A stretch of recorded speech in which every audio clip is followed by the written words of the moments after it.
It's good news week. 4 days till Australia goes to the polls, and the campaign is going right down to the wire. So we thought we'd give the leaders one last chance to win your vote. In the final great debate tonight, the part of Tony Abbott will be played by Peter Berner, and the real Julia Gillard will be brought to life by Corinne Grant. Would the leaders join me, please?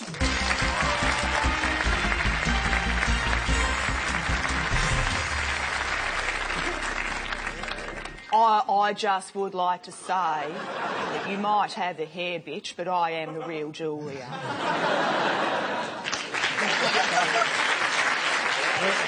I was going... Yep, you're right. I thought we were going to have a Julia off then. I'll step down. Yes, step down. She's stepping down. Beg your pardon. Stepping down. Are you able to... You're not moving forward, you're stepping down. It's something we can negotiate together. Negotiating it. We're negotiating you, stepping down. Yes. I'll Shut see the you. fuck up. Shut the fuck up. I'll see you outside.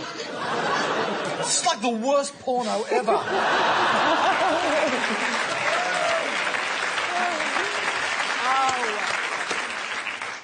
First question. Mr. Abbott, you've admitted you're a liar. Ms. Gillard, you've admitted you're a fake. Why should we vote for either of you?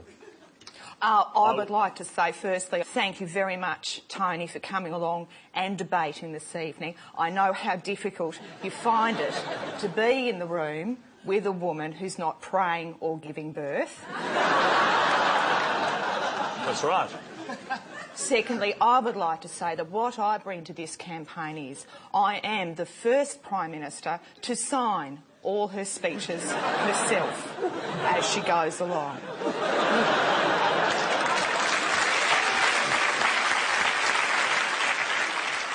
Well, that's why you should vote for me.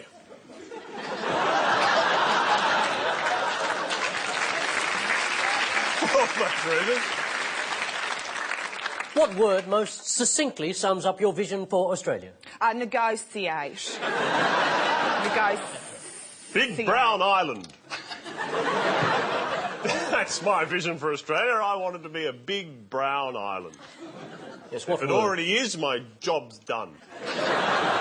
And what word would that be, big brown island? Island. I'm going to stick with Ireland. I don't flip-flop or backflip or whatever the rest of it is. I've gone with Ireland. I'm staying with Ireland. That's why you should vote for this party. Wish they'd written it what it is. What are the real issues facing this country, Ms. Gillard? The real issues facing this country are not the issues that Mr. Rabbit will tell you.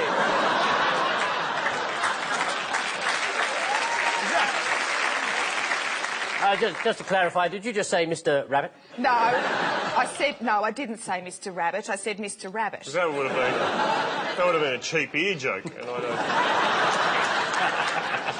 Now, Mr. Rabbit will tell you that we are being overtaken by the boat people. Now, only 2,500 boat people come to this country each year, whereas 50,000 people come here on a tourist visa and overstay it. And you know where they go? Bondi. They go to Bondi, they drink our beer, they fornicate with our women. He's going to stop the boats, I'm going to stop the backpackers.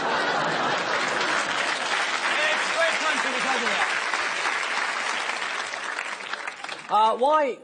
I didn't get... Can you answer the real issues? Can I just speak to the Prime Minister's I don't know if you can. referencing of boat people? Please, Mr. Look, Rabbit. every single member of Australia is responsible for the boat people coming to this country. You can't stand up and sing the national anthem and bang on about the fact that we're girt by sea and then be surprised when everyone turns up in a boat. I'm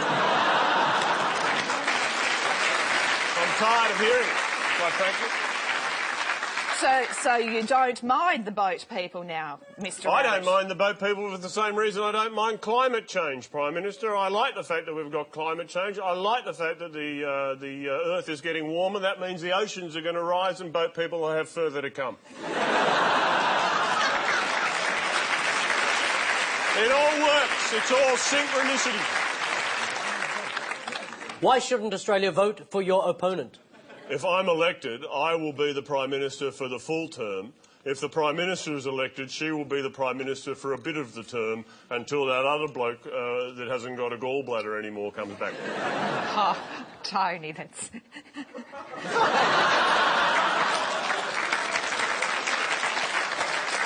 That's right. It's a nice answer, but it's a little bit naive. I think you'll find it's a lot naive, Prime Minister. I think the reason that you shouldn't vote for Mr Abbott is because, with all due respect, you're a dickhead.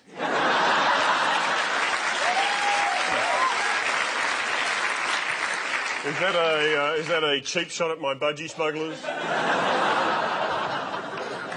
I will say this, Mr Abbott, you haven't really been running an election campaign. Every time I see you, you're either swimming or hiking or biking. That is not an election campaign, that is a tampon commercial.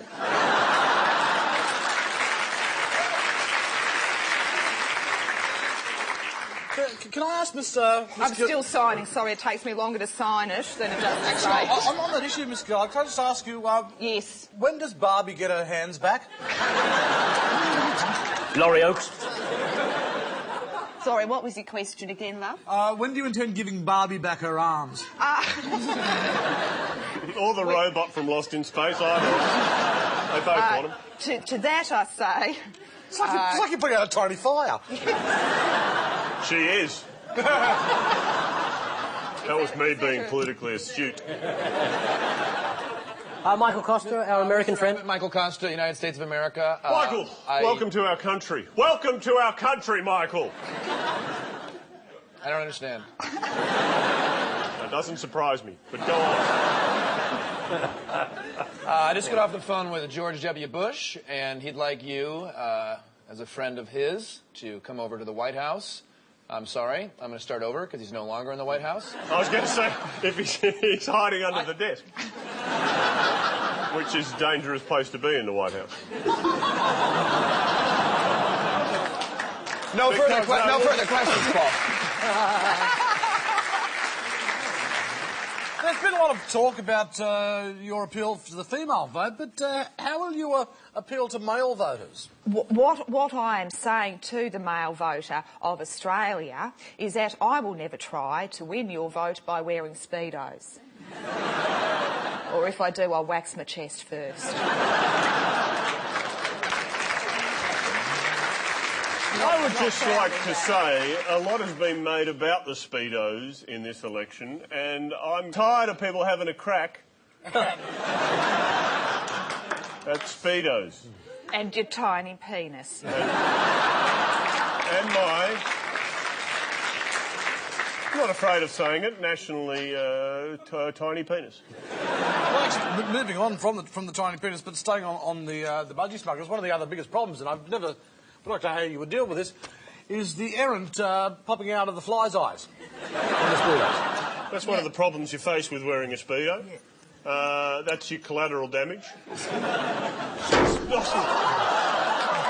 a lot you can do about it. No. You just hope it happens in the surf and not during the bike leg. You don't want it to happen during the bike leg. Gets caught up in the spokes. It gets, absolutely, and then you get that... which we used to get by sticking cards in the spokes. But times have changed, Paul. We move on. I suddenly feel very tall. That's why I wear undersized Speedos. Would you please thank our leaders? After the break, we wheel in the bin.